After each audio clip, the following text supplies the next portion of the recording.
Que bom estar com você mais uma vez para estudarmos juntos a Palavra de Deus, a Bíblia Sagrada. Sabe, eu fico pensando como Deus é maravilhoso. Cada oportunidade que Ele nos dá de compartilhar os seus mandamentos, as histórias da Bíblia, a mensagem de salvação que ela apresenta. E agora, através das redes sociais, através dos cursos online, da educação à distância, nós podemos fazer isto, levar a Bíblia até você.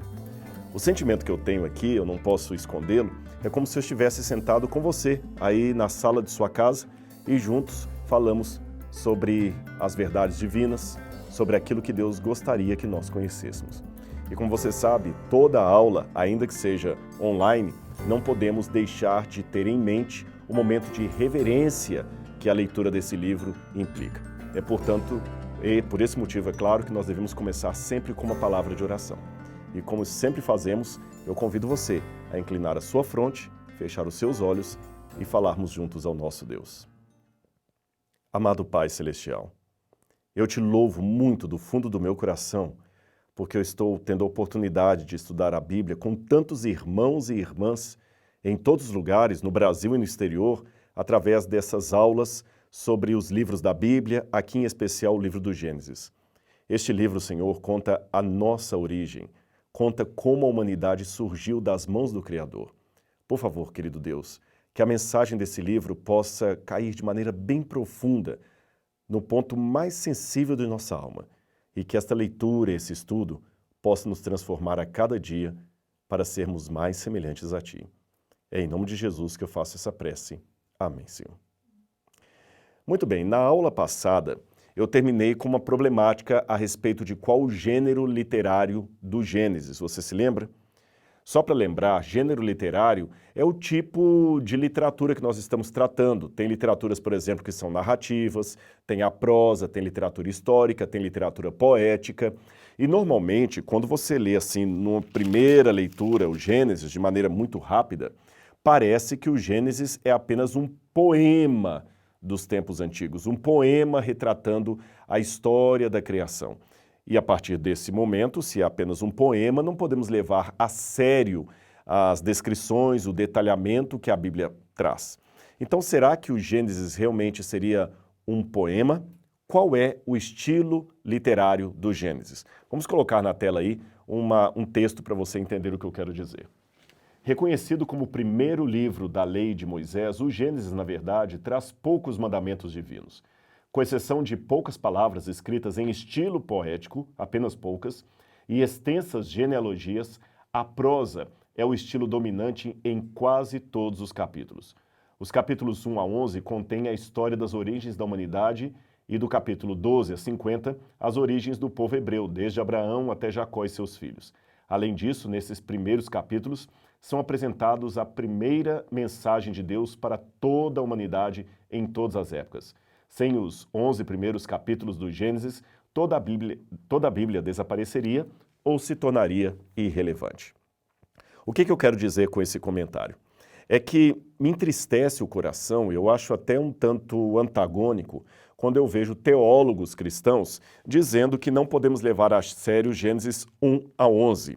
Na verdade, o problema maior desses teólogos é com a primeira parte do Gênesis.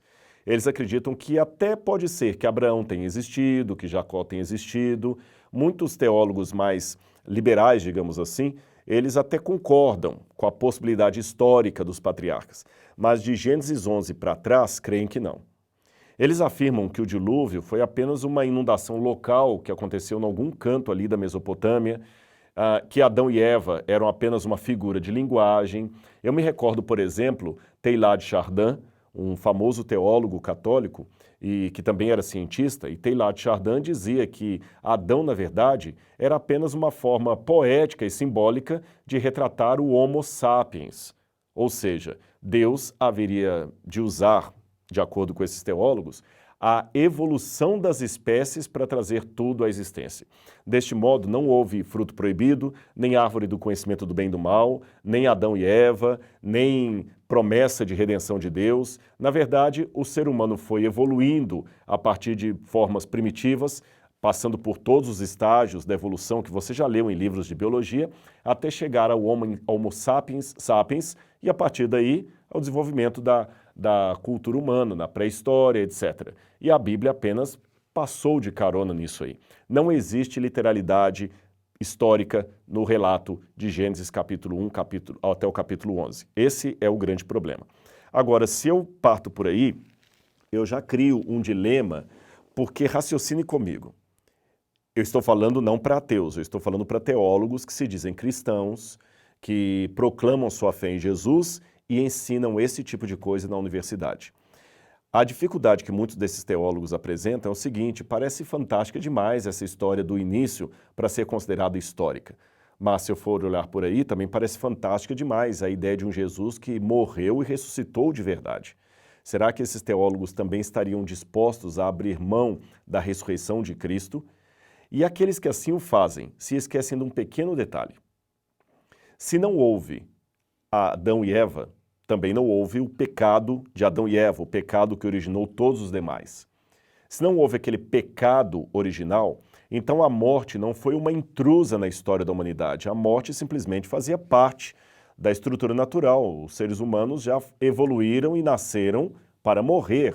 A morte é parte integral da criação, como as folhas para as árvores, como a água para os rios, assim como o oxigênio para a atmosfera. A morte está aí, não tem nada de falar da morte como consequência do mal, consequência do pecado.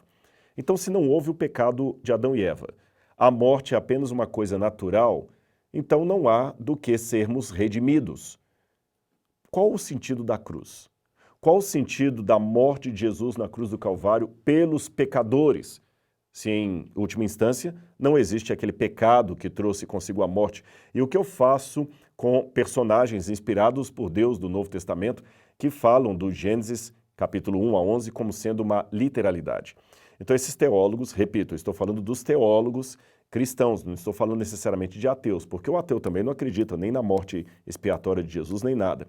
Eu estou falando daqueles teólogos que dizem crer em Jesus, fazem oração na igreja, mas no seminário ensinam que isso aqui é uma lenda. Na verdade, é como se fosse uma peça de quebra-cabeças. Se você rola o primeiro, tudo cai atrás. Continuando aqui, vamos falar da poesia. Será que o Gênesis seria, então, desses estilos literários, uma poesia? Eu já anunciei que a maior parte do Gênesis é prosa, mas eu quero me deter mais no capítulo 1 e 2, que descrevem a criação e a queda da humanidade. A queda da humanidade, na verdade, está no capítulo 3, mas o 1 e o 2 já falam ali da criação do homem, dos animais, da natureza, das plantas, do planeta de uma maneira geral e também da criação da mulher. Será que isso seria apenas uma poesia? Vamos lá. Como eu falei, houve uma disputa uma vez no Institute for Creation Research, onde um professor chegou a desafiar os palestrantes dizendo: por que vocês estão tão literais quanto ao Gênesis? Vocês não sabem que é apenas uma poesia hebraica? Só para você ter uma noção do que nós queremos dizer, vamos primeiro por partes. O que é uma prosa? A prosa é a expressão natural da linguagem escrita ou falada, sem metrificação intencional e não sujeita a ritmos regulares. Já a poesia é uma composição em versos, livres ou providos de rima, geralmente com associações harmoniosas de palavras, ritmos e imagens. Eu vou explicar de uma maneira mais fácil para você entender qual é o problema de taxarmos o Gênesis como poesia. Vamos lá.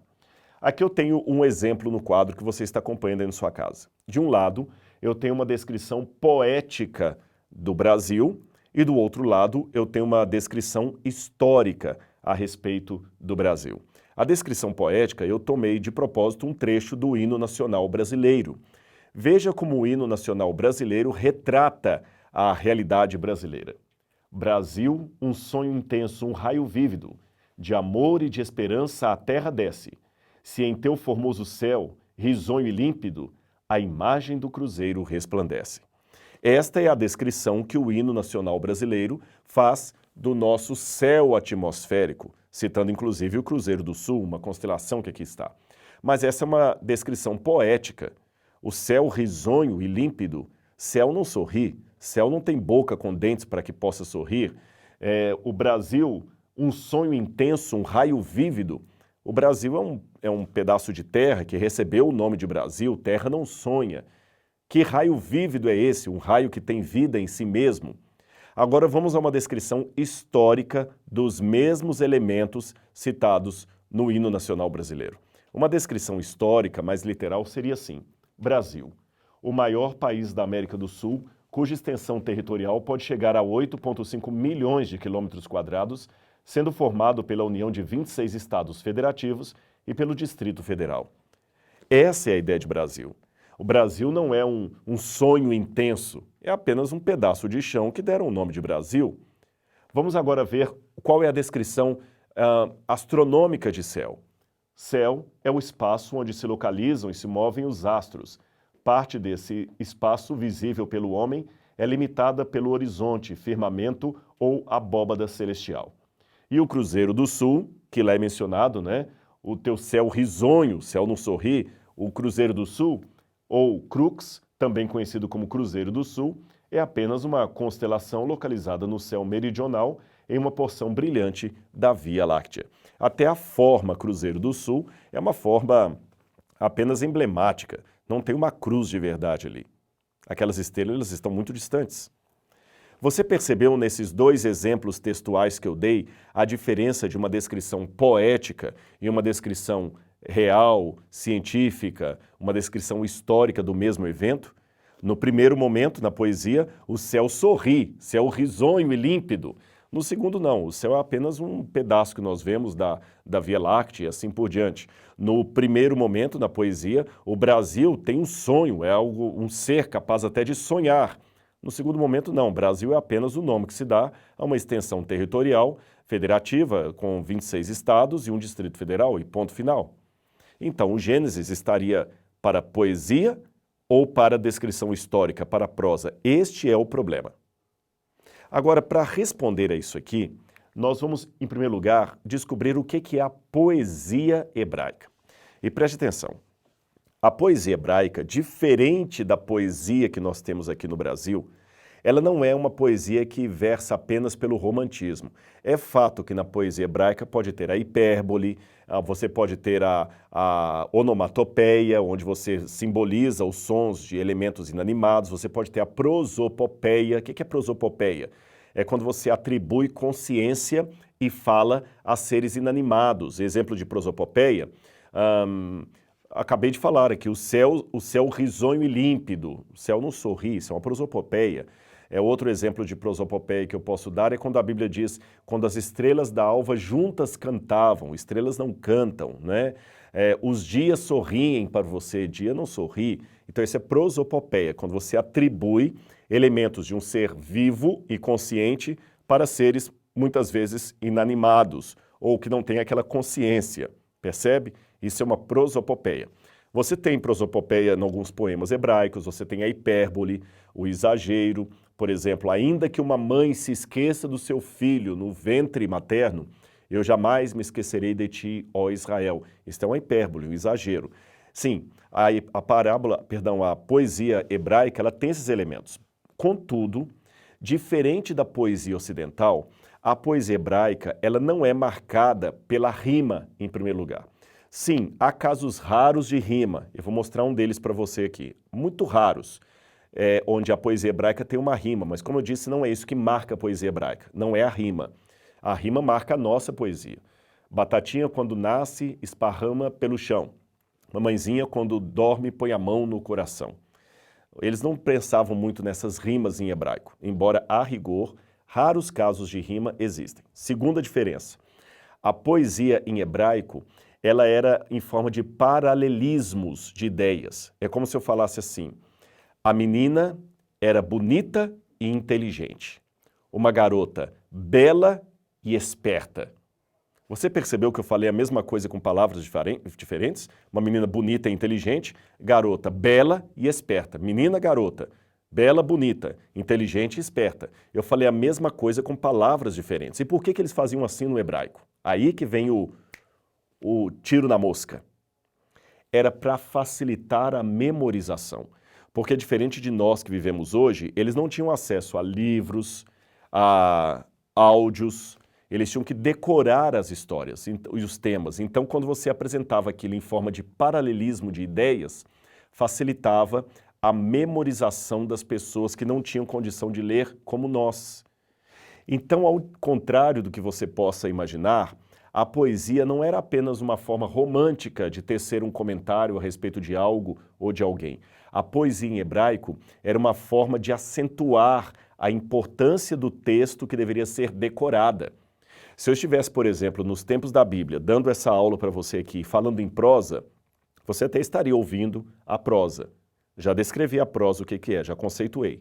Mas se de repente eu paro de falar em prosa e mudo o tom para começar a falar em poesia, é o momento em que um começa a cutucar o outro. O que ele vai falar é importante. Isso acontece até no discurso dos profetas. Por exemplo, o profeta Daniel, quando ele está descrevendo as coisas da terra, ele fala em prosa. Quando no livro ele começa a falar do céu, ele muda radicalmente o tom e começa a escrever em poesia. A poesia é um sinal, como se fosse um marca-texto. Sabe quando você está lendo aquele texto ali para o vestibular, ou para fazer o seu TCC, ou um livro qualquer, e você viu um pensamento, puxa, isso aqui merece. Ou até a Bíblia Sagrada, você não marca com uma caneta marca-texto? Então a poesia é como se fosse aquela caneta marca-texto. Eu estou colocando isso pelo seguinte: ainda que o Gênesis fosse composto em forma poética, isto não significaria que ele deveria ser olhado apenas em forma simbólica, como a poesia que eu citei à guisa de ilustração do hino nacional brasileiro. A poesia tem um sentido diferente na língua hebraica. Isso já ficou claro. Contudo, como eu vou mostrar para você a opinião de vários eruditos em texto hebraico, o Gênesis capítulo 1 não só o capítulo 1, mas como vários capítulos, ele não é caracterizado por ser um estilo de poesia, como muita gente diz por aí.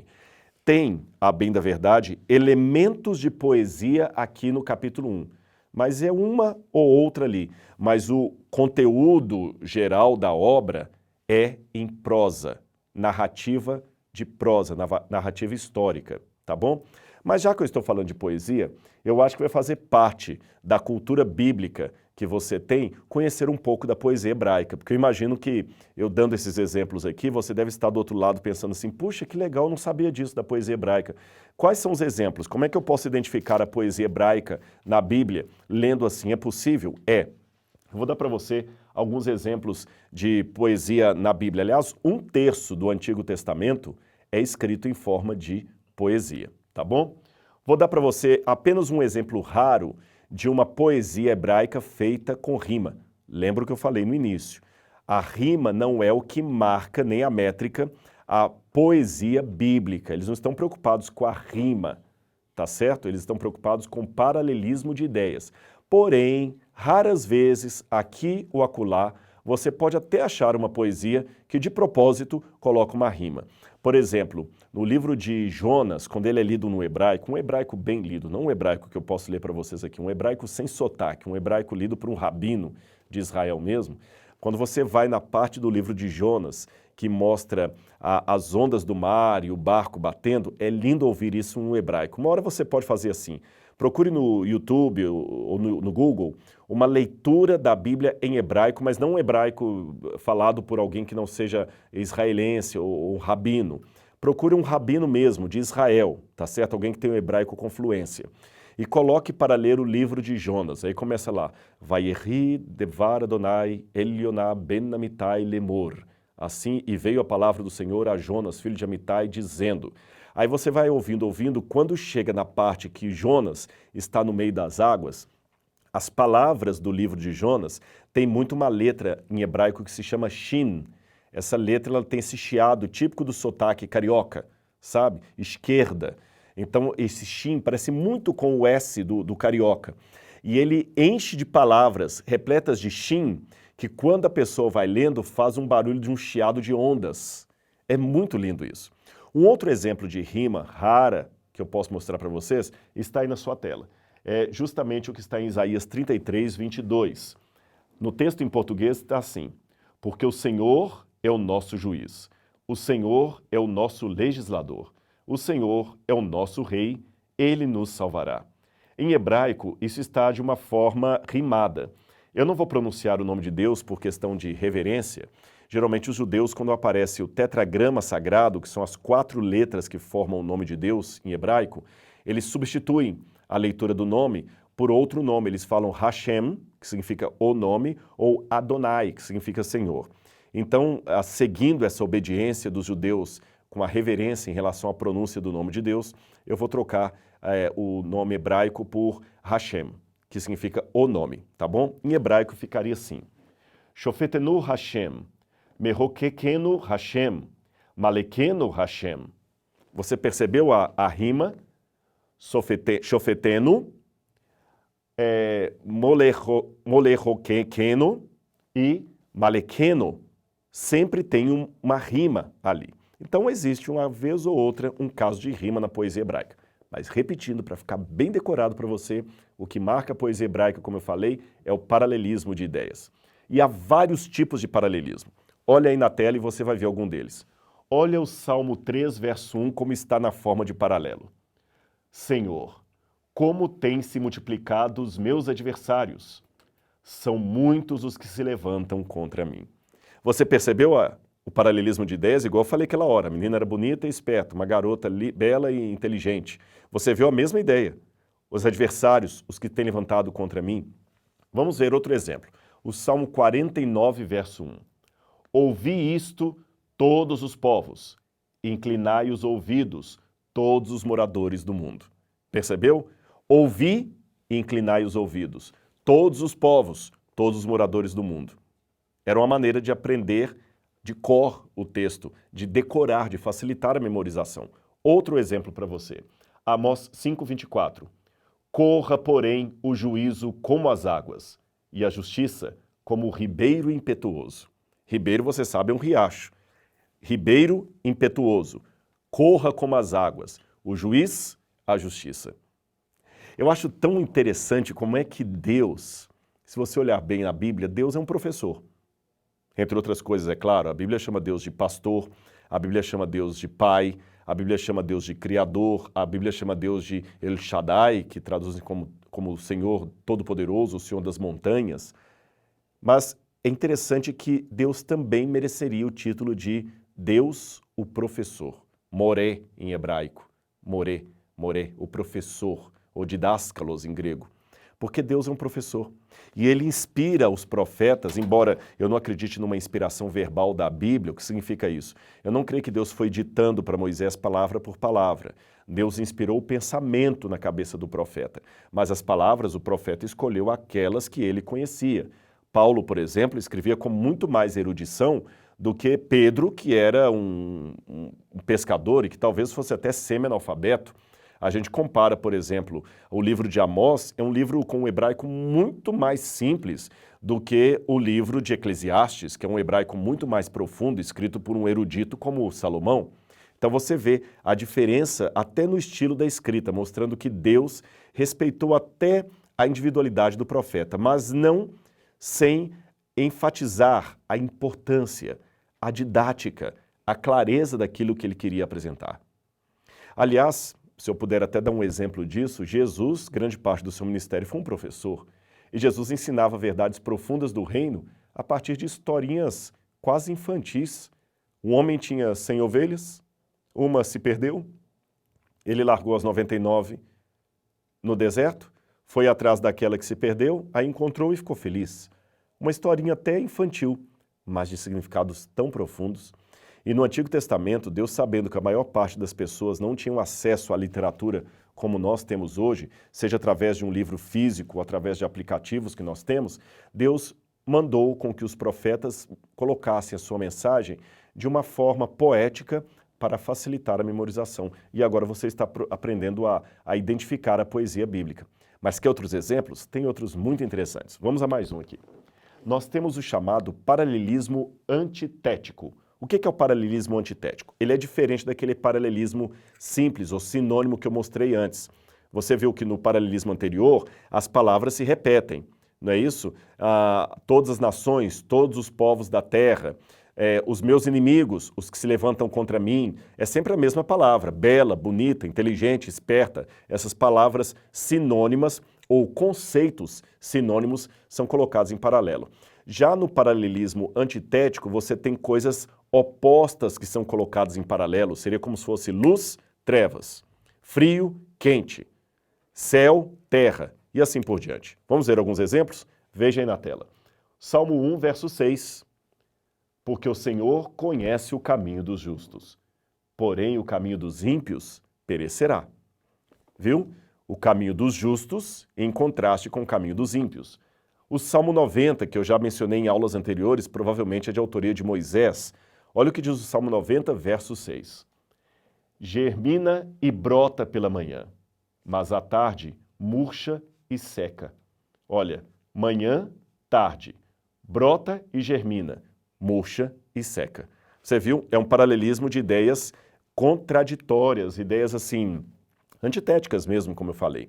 E normalmente os especialistas em literatura bíblica, em gênero literário da Bíblia, eles dividem essas poesias bíblicas em várias formas. Por exemplo, você tem a chamada monocolon, que é quando uma linha sozinha está dentro de uma estrofe. Vou mostrar para vocês um exemplo. Você tem o bicolon, quando você tem um par de ideias que estão sendo comparadas. Tem também o tricolon, quando você tem 3 linhas em paralelo.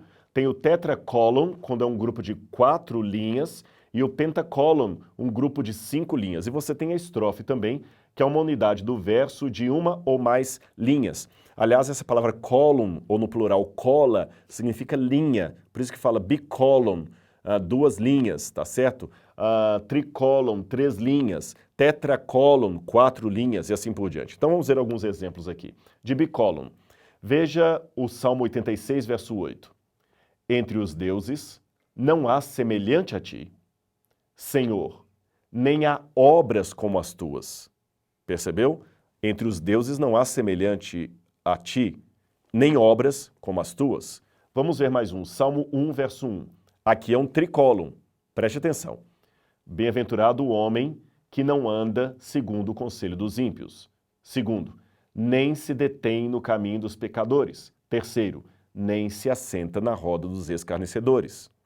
Agora você imagina, se você estivesse na época bíblica, como é que isso facilitaria a sua memorização, o seu aprendizado? Aliás, deixe-me dizer que eu estou aproveitando essa matéria aqui de Bíblia e estou dando tiro para alguns lados também. Você viu, nós já vimos a história da escrita. E você pode perguntar, por que você está indo nesses outros ramos? Por várias razões. Em primeiro lugar, eu já apresentei que um dos grandes motivos desse curso que você está fazendo aqui todo mês é aprofundar o conhecimento da Bíblia, e para isso eu preciso colocar o contexto da Bíblia de maneira bem clara para você. Em segundo lugar, para que você veja que estudar a Bíblia também é cultura.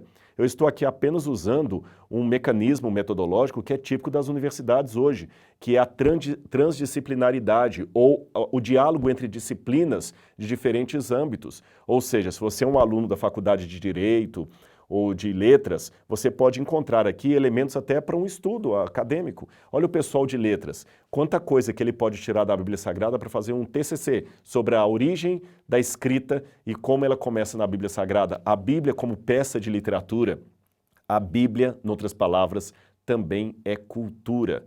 E por mais que pareça perda de tempo para alguns, o exame do contexto, ele não é, ele ajuda demais. Eu até abro um parênteses aqui para contar uma historinha, é uma anedota que geralmente os especialistas em hermenêutica, que é a interpretação bíblica, colocam para os alunos. Da importância de se gastar tempo no contexto de um evento, ou de um livro, como no caso da Bíblia. Conta-se que certa vez um homem foi acusado por uma mulher da igreja, ele era um líder eclesiástico, e ele foi acusado por uma mulher de bater na sua própria esposa. E ela levou o nome do homem para o conselho para tirar-lhe o cargo, dizendo que ele maltratava a esposa e que ela testemunhara quando ele batera na esposa usando ainda uma vassoura.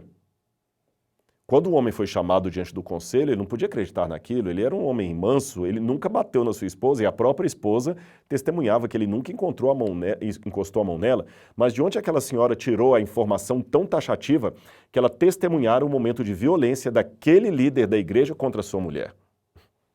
Ela contou que certo dia ela passara na casa dos dois, na porta, quando ela viu a janela fechada, uma luz vindo lá de dentro e a silhueta dos dois ali na janela, como se fossem aqueles filmes de sombra, sabe? Aqueles quadros de sombra. E ela viu a mulher do homem desesperada em cima de algum objeto, colocando a mão na cabeça, gritando, enquanto ele a golpeava fortemente com uma vassoura. Ouvindo o relato, aquele homem riu com a esposa e falou: gente, eu posso explicar, não tem nada disso. A minha esposa morre de medo de ratazanas, de ratos. E justamente naquele dia eu tinha chegado do serviço e minha esposa estava desesperada porque entrou um rato dentro de casa. E a minha esposa estava em cima do sofá quando o rato apareceu e eu, com uma vassoura, estava tentando matar o rato para livrar a minha esposa daquele medo todo. Então eu golpeava e o rato era esperto, eu tive que dar vários golpes até que eu consegui matá-lo, sob os gritos histéricos da minha esposa. Você percebeu? A mulher tinha certeza que era uma cena de violência doméstica, quando na verdade não era nada disso. Depois que os professores contam essa ilustração, essa anedota, geralmente eles terminam com aquele ditado que diz: texto fora de contexto vira um pretexto. Então a Bíblia não foi escrita ontem. Ela foi escrita há mais de 2000 anos, há milênios atrás, numa língua, numa forma de expressar, numa cultura bem diferente daquela que nós estamos hoje. Então eu tenho que trazer ao máximo para você a cultura da Bíblia para matizar a Bíblia nessa cultura e assim facilitar melhor o entendimento do livro sagrado e, em alguns casos, até corrigir interpretações equivocadas que possamos ter justamente pela falta de convívio com a cultura da época. Vamos continuar falando um pouquinho mais sobre a poesia hebraica, que eu acho que esse assunto por si só já daria uma aula. Vamos lá. Eu quero mostrar um outro tipo de formato da poesia hebraica que nós chamamos de quiasmo. O que é quiasmo? Existe uma letra no alfabeto grego chamada letra Ri. A letra Ri, ela é em formato ou de uma cruz no passado, mas depois também ela tinha o formato de um X. Ela se parece com um X. E por se parecer com um X, você tem 4 pontas do X, não é isso? Então eles deram o nome de quiasmo em forma de ri ou de ki, porque parece realmente um X. Você tem 4 pontas, ou mais de 4 pontas às vezes, que se encontram no centro. Então vou dar um exemplo para você. Veja o texto de Isaías 55, 8 e 9. Quando você lê na Bíblia essa passagem, ela não parece assim dizer muita coisa, mas aqui é um trecho que o profeta Isaías colocou em forma de poema. Vamos ver na tela. Porque os meus pensamentos não são os vossos pensamentos, nem os meus caminhos, nem os vossos caminhos, os meus caminhos, diz o Senhor. Porque assim como os céus são mais altos do que a terra, assim são os meus caminhos mais altos que os vossos caminhos e os meus pensamentos mais altos que os vossos pensamentos. Preste atenção na forma como esse poema está. Eu destaquei com cores diferentes cada frase dele sem tirar nenhuma palavra sequer. Vamos colocar de novo na tela e você presta atenção. Olha a primeira letra, a primeira linha. Porque os meus pensamentos não são os vossos pensamentos. A última linha, e os meus pensamentos mais altos que os vossos pensamentos. A segunda linha, nem os vossos caminhos, os meus caminhos, diz o Senhor. A penúltima linha, assim como os meus caminhos são mais altos do que os vossos caminhos. E aquela palavra, aquele colon, aquela monocolon, aquela letra que está, aquela linha que está solta no meio, sem paralelismo, é justamente o centro daquela mensagem, a parte mais importante do quiasmo. Porque assim como os céus são mais altos do que a terra. Percebeu como eles iam fazendo? Um outro exercício que eu vou até falar que você pode fazer na sua igreja, para aqueles que são religiosos, é o que a gente chama de cântico antifonal. O que é um cântico antifonal? A antífona é quando um mestre ou um líder de um coro, ele cita uma frase aqui e o coro ou a assembleia, a congregação, respondem em antífona, ou seja, antífona anti-som. Eu dou o som aqui e os outros, como um eco, fazem uma resposta àquilo que eu estou falando. Então eu vou levar você mentalmente a imaginar como seria assistir um culto, uma festa de celebração hebraica nos tempos em que o templo de Salomão ainda funcionava. A Bíblia fala que ali havia o coro dos coatitas, havia música, havia salmos que eram cantados no templo. Então vou ilustrar para você como é que seria o Salmo 51, o Salmo do arrependimento de Davi, cantado em forma de coro.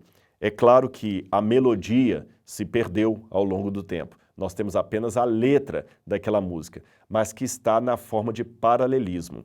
E o que é que nós vamos fazer aqui? Você vai abrir a sua Bíblia no Salmo 51 e você pode acompanhar essa parte da aula abrindo a sua Bíblia em casa. Só que para facilitar, o que eu fiz aqui no Salmo 51? Eu peguei cada versículo do Salmo e dividi em dois, para que você possa ver de maneira destacada o paralelismo de ideias que eu acabei de citar. Está pronto? Pegou a sua Bíblia? Então vamos lá. Abra a Bíblia no Salmo 51 e depois faça esse exercício com membros da sua igreja, com outros irmãos e irmãs, alguém lá da frente e a congregação responde. E assim todos vão participando de maneira muito bonita da palavra de Deus. Olha o Salmo 51 sendo lido com a marca do aspecto poético que ele possui. Aqui vai.